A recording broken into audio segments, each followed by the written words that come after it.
Hello and welcome in VK classes. आज हम character of happy life का second part पढ़ेंगे।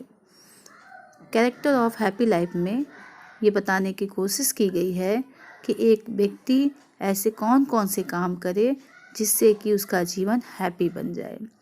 हैप्पी मैन के अंदर या हैप्पी लाइफ को जीने के लिए कौन कौन सी क्वालिटी एक व्यक्ति के अंदर होनी चाहिए।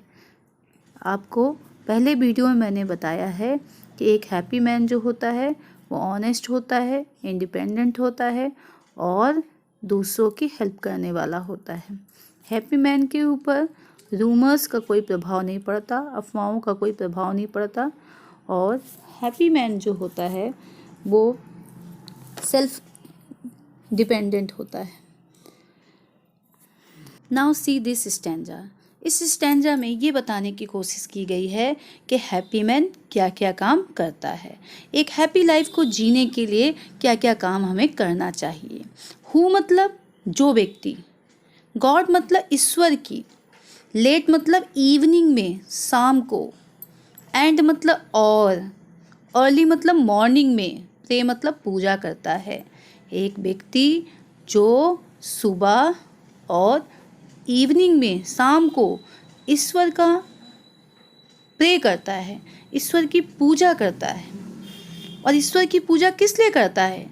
इसलिए नहीं करता कि उसको खूब अच्छे अच्छे उपहार मिले, खूब पैसा उसको मिले, खूब सम्मान उसको मिले। More of his grace than gifts to land. क्यों करता है पूजा? ये इस लाइन में बताया गया।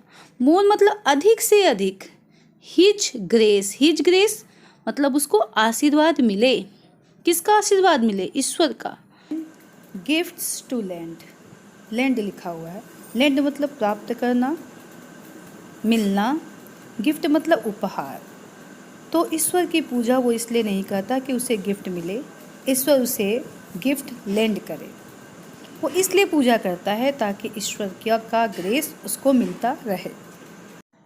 Who entertains the harmless day. Who मतलब एक हैप्पी मैन जो होता है। इंटरटेन्स मतलब मनोरंजन करता है। हार्मलेस, देखो हार्मफुल का मतलब होता है नुकसान पहुंचाना और हार्मलेस मतलब हानिकारक ना होना। डे मतलब दिन। तो एक हैप्पी मैन इंटरटेन करता है किसी भी दिन को और कभी भी किसी को हार्म नहीं पहुंचाता। हार्मलेस डे मतलब कभी किसी को नुकसान नहीं पहुंचाता। और जब उसको टाइम मिलता है तो वो क्या करता है? इंटरटेन करता है, अपना मनोरंजन करता है। अपना मनोरंजन किसके साथ वो करता है? Well chosen book. Well chosen मतलब अच्छी तरह से चूज की गई, चुनी गई। बुक्स मतलब किताबों के साथ। और अच्छे दोस्तों के साथ वो क्या करता? अपने डे को एंजॉय करता है। और सबसे अच्छे दोस्त उसके कौन होते हैं? बुक्स होती हैं। बुक्स उसके क्या होते हैं? फ्रेंड होते हैं। तो पोएट यहाँ पे कहना चाहता है कि हैप्पी मैन को फियर होता है, डर होता है गॉड का, इसीलिए वो लेट और अर्ली, मॉर्निंग और इवनिंग में क्या करता है? ईश्वर की पूजा करता है। किस लिए करता है? कि उसको अधिक से अधिक ग्रेस मिले। और इसलिए पूजा नहीं करता कि उसको ईश्वर क्या करे? गिफ्ट दे। वो इंटरटेन करता है अपने डे को अच्छी किताबों, अच्छे दोस्तों के साथ और कभी किसी को हार्म नहीं पहुंचाता। तो अगर हम भी ईश्वर की पूजा करें और किसी को हार्म ना पहुंचाए, अपने डे को इंटरटेन करें, चाहे वो हार्मफुल डे हो या हार्मलेस डे हो, तो हम भी एक हैप्पी मैन बन सकते हैं। Now see the last stanza. Last stanza में पोएट ने ये बताया है कि किस प्रकार से हमें एक हैप्पी लाइफ को जीने के लिए क्या क्या करना चाहिए। This man is free from servile bands. This man का मतलब है हैप्पी मैन। फ्री मतलब मुक्त होता है, आज़ाद होता है। फ्रॉम मतलब से, सर्वाइल बैंड्स का मतलब होता है गुलामी के बंधन से। एक हैप्पी मैन गुलामी के बंधन से मुक्त होता है। Hope to rise, hope to rise इसका मतलब होता है कि जीवन में सफलता को प्राप्त करने के लिए, राइज मतलब सफलता को प्राप्त करने के लिए कभी भी वो सर्वाइल बैंड्स मतलब एक गुलामों की तरह काम नहीं करता। और मतलब अथवा फियर मतलब भय होना, टू फॉल मतलब गिरने का, असफलता प्राप्त करने का, और वो जीवन में असफल हो जाएगा, फॉल हो जाएगा उसके जीवन में, फियर मतलब इसका भी भय नहीं होता। तो फर्स्ट लाइन का मतलब है हैप्पी मैन फ्री होता है गुलामी के बंधन से। दूसरी लाइन का मतलब है होप टू राइज का मतलब है वो कभी भी सफलता को प्राप्त करने के लिए गुलामों की तरह काम नहीं करता। फियर टू फॉल का मतलब है कि जीवन में उसको असफलता मिलेगी, तब क्या होगा ये सोचकर वो अपना समय बर्बाद नहीं करता। लॉर्ड्स ऑफ हिमसेल्फ, लॉर्ड मतलब वो अपना स्वामी होता है, अपना मालिक होता है। हिमसेल्फ मतलब अपना, स्वयं का मालिक होता है वो अपने जीवन को अपने कंट्रोल में रखता है। लॉर्ड ऑफ हिमसेल्फ का मतलब है अपने जीवन को अपने कंट्रोल में रखता है। तो नॉट ऑफ लैंड्स, लैंड्स मतलब धरती, जमीन, भूमि। नॉट मतलब नहीं, वो किसी ज़मीन का मालिक नहीं होता, उसके पास बहुत ज़्यादा ज़मीन हो, बहुत सारा धन हो, ऐसा नहीं होता।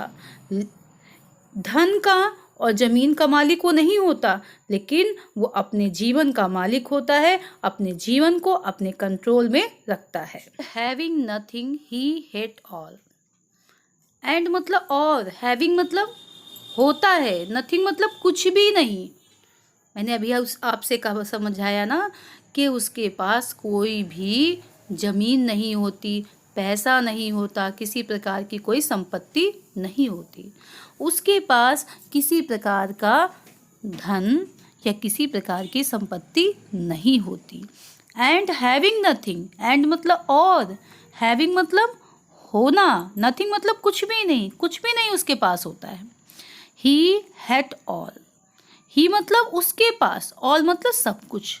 अगर देखा जाए तो उसके पास सब कुछ होता है। सब कुछ का मतलब है कि उसके पास आत्मसम्मान होता है, वो फ्री होता है, आज़ाद होता है, विचारों से, अपने काम से, अपनी इच्छा के अनुसार, अपने विवेक से अपने जीवन को आगे लेकर जाता है और जीवन में सफलता को प्राप्त करता है। तो यहाँ पोएट ने लास्ट लाइन में यही बताने की कोशिश की है कि हम जो एक हैप्पी मैन होता है वो किसी प्रकार की सर्वाइवल बैंड से मुक्त होता है। उसको जीवन में सफलता मिले या असफलता मिले, सफलता से वो प्राप्त करने के लिए किसी प्रकार का गलत काम नहीं करता और असफल होने का भय उसके अंदर नहीं होता। वो किसी ज़मीन का, किसी संपत्ति का मालिक तो नहीं होता, लेकिन उसका जीवन अपने कंट्रोल में होता है और अपने जीवन को अपने कंट्रोल में रखता है। देखा जाए तो उसके पास नथिंग, कुछ भी नहीं होता, और देखा जाए तो उसके पास बहुत सारी चीज़ें होती है, उसका आत्मसम्मान, उसकी आज़ादी, जिससे वो अपने जीवन को आगे लेकर जाता है। And having nothing he had all, यहाँ पे ऑक्सीमोरन है, फिगर ऑफ स्पीच है ये। यहाँ पे नथिंग का मतलब होता कुछ नहीं, ऑल का मतलब सब कुछ। तो ऐसा वाक्य जिसमें दो अपोजिट वर्ड लिखे हुए हों वो ऑक्सीमोरन होता है। नथिंग और ऑल एक दूसरे के अपोजिट वर्ड हैं, इसलिए ये ऑक्सीमोरन सेंटेंस है। मेरे जैसा कि इस पोएम का नाम character of a happy life है, इसीलिए इस पोएम में पोएट ने कैरेक्टर बताया है, विशेषता बताई है कि एक हैप्पी लाइफ को कैसे हम जी सकते हैं और एक हैप्पी लाइफ जीने के लिए कौन कौन सी क्वालिटी हमारे अंदर होना चाहिए।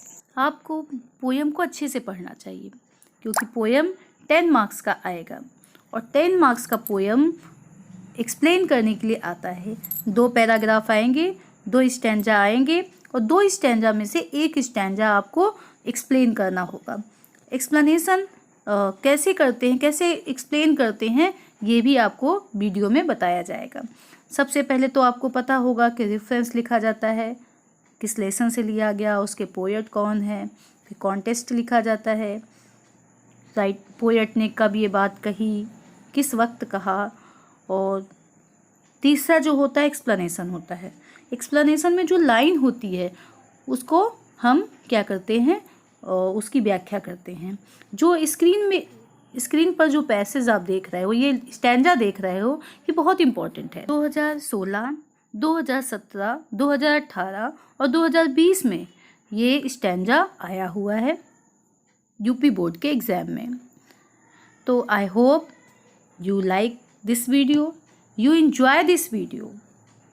और वीडियो में जो कुछ बताया गया है लाइन बाय लाइन आपको एक एक चीज़ एक्सप्लेन करके बताई गई है विद हिंदी मीनिंग। ज़्यादा से ज़्यादा हिंदी मीनिंग के साथ आपको पूरा लेसन अच्छे से समझाने की कोशिश की गई है। Like and subscribe the channel. Take care.